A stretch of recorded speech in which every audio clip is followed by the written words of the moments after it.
Greetings and welcome to the Remote Real Estate Investor. On this episode, I'm joined by Emil Shore.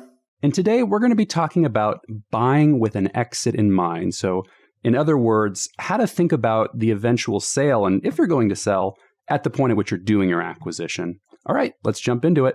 Emil, I am a big fan of this topic, and shout out to Pierre for identifying this as a discussion point for today. So, to reiterate, we're going to be talking about buying with the exit in mind. And I think before we get into the specific strategy points as considerations, is this really important to think about buying with the exit in mind? Emil, I'd love to hear you riff on this. It is. It doesn't seem like it is when you're buying your first property. I'll tell you from experience.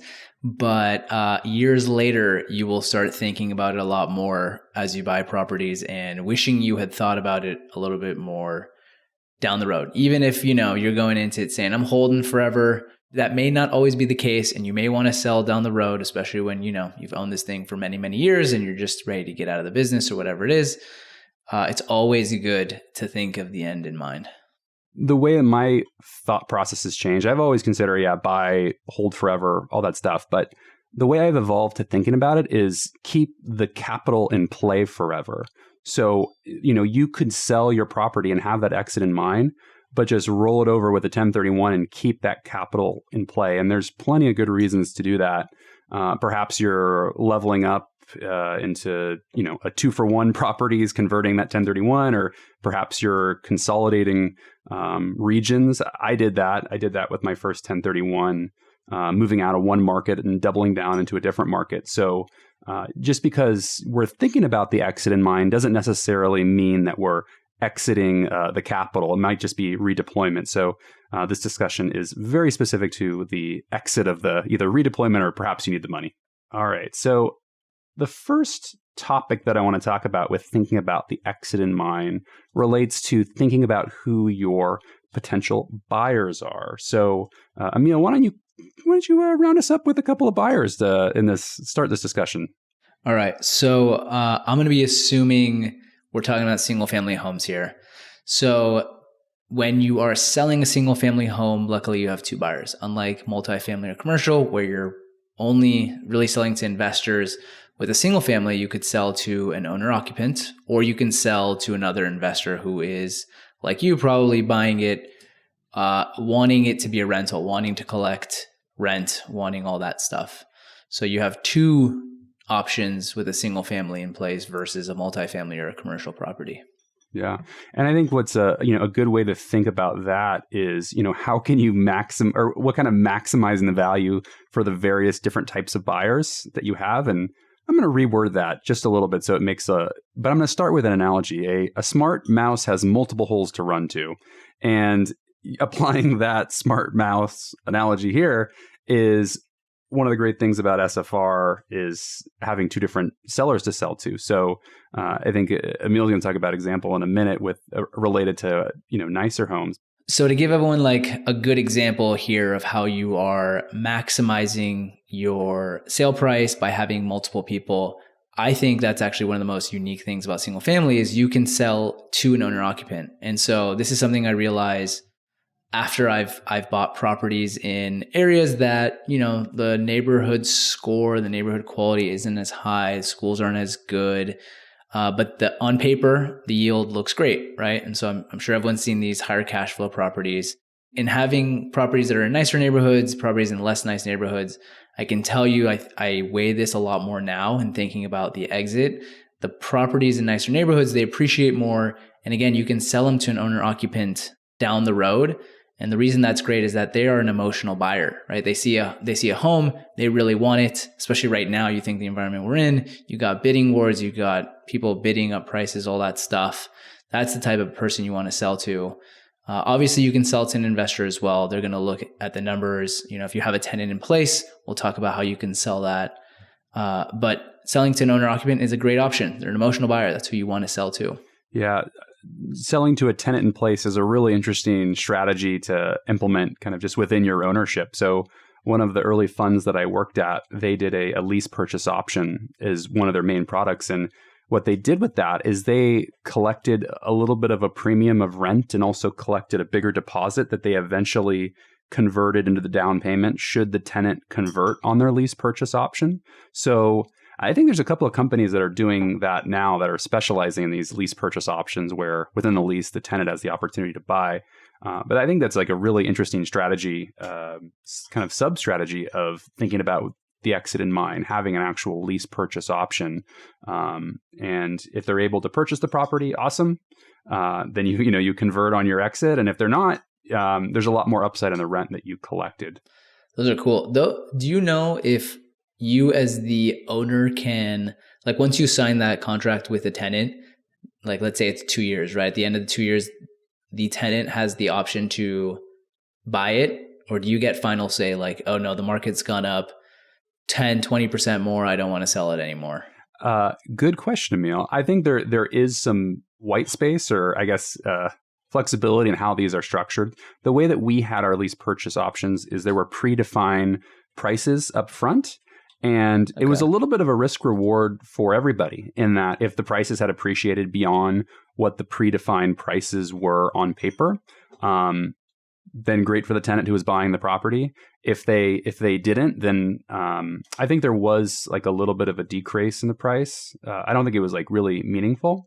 But eventually, as that company got bigger and had more sophisticated investors that were investing in this property management owner operator, they decided they didn't like that feature of our leases of the lease because they wanted to be able to control the exit. They wanted to hold on as long as they can, and they didn't like the lease purchase option. But I think as an individual investor, I think there are some advantages for having this type of a lease in place with the premium and rent and typically like a better tenant, because you could be like, hey, this is your house that you're buying, you're less likely to have what was the hammer party that Michael Zuber talks about? Michael Zuber talks about. Somebody brought hammers and just hammered their house for a party, so that's less likely to happen. The other potential seller out there that I think anyone who owns real estate is probably getting hit up is these institutions or iBuyers that are making these offers kind of on the spot. I know I've received them from Redfin, from all these other companies, and I think it's a nice kind of validation on the price. I think if I was to sell to one of these companies, I'd want to really be really thoughtful in looking at what I think the price of the property is compared to what they're offering.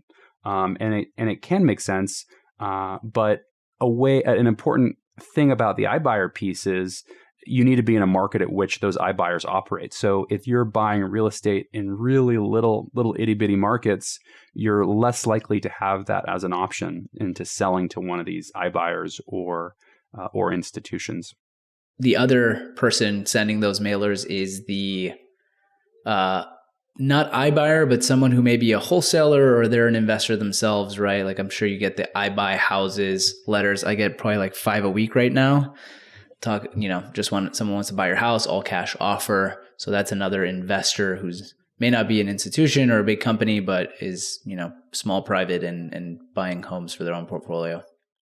I'm getting better at explaining iBuyer. So I think I might just explain it for those who are not familiar with that term. Historically, real estate has been a broker model, right? Where there's someone in between selling to a buyer and a seller.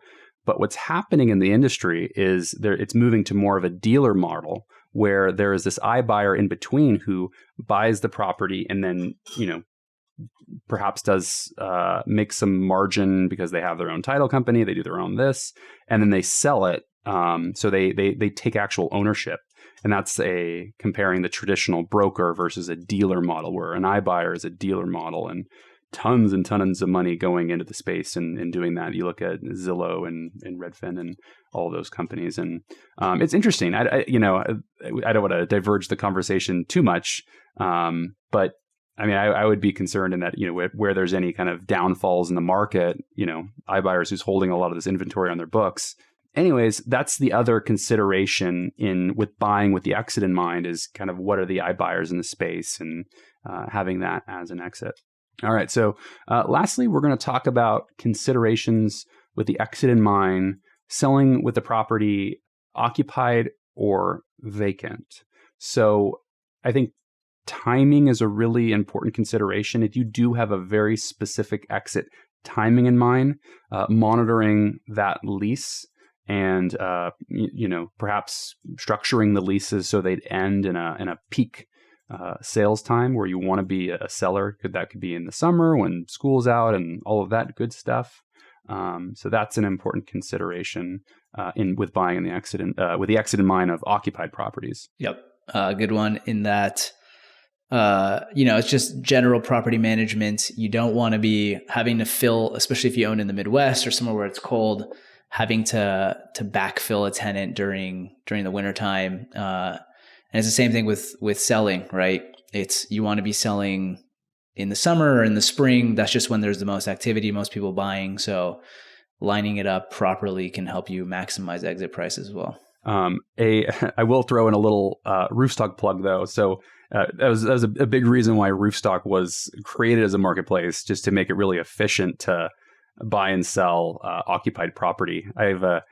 For some of those who, on an earlier episode, we had Gregor Watson, who was one of the co-founders. He had this awesome story where he was working for a fund that owned thousands of homes, and he went into a realtor in Dallas and he says, "Hey, I've got 1,000 homes I want to sell. Do you want to sell them?" And the broker of that realtor, was put his hand on his chin, was thinking about it, and he's like, I can't sell your homes."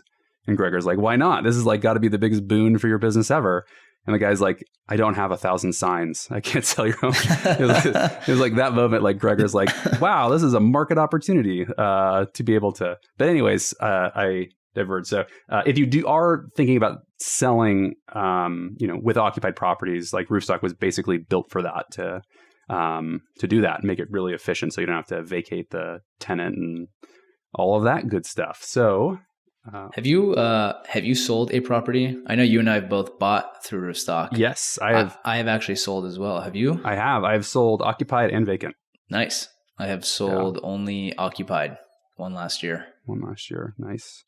Yeah, man. 1031s are real. 1031s are real. We've got some exciting content coming up around the pike related to 1031.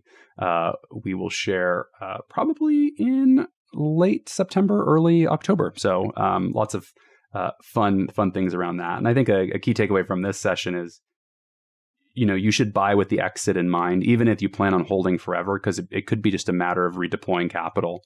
Because you never know necessarily as your strategy evolves, and to have that optionality is really important to think about. Any final thoughts, Emil? No. Just again, think about, even if you go in, I had the same kind of, I'm going to hold forever. Life happens, things change. Yeah, you may feel differently. Always think, even if you don't plan on selling, think about, if I were to sell, just take those considerations in mind. It'll help you make a smarter decision long term, I think. Totally. Yeah, I think that's been an evolution for me as an investor, is thinking kind of ahead to that next step of okay, what does an exit look like this property? All right, guys. Well, thank you so much for listening. I hope you enjoyed the episode. Please subscribe wherever you're hearing us. And as always, happy investing. Happy investing.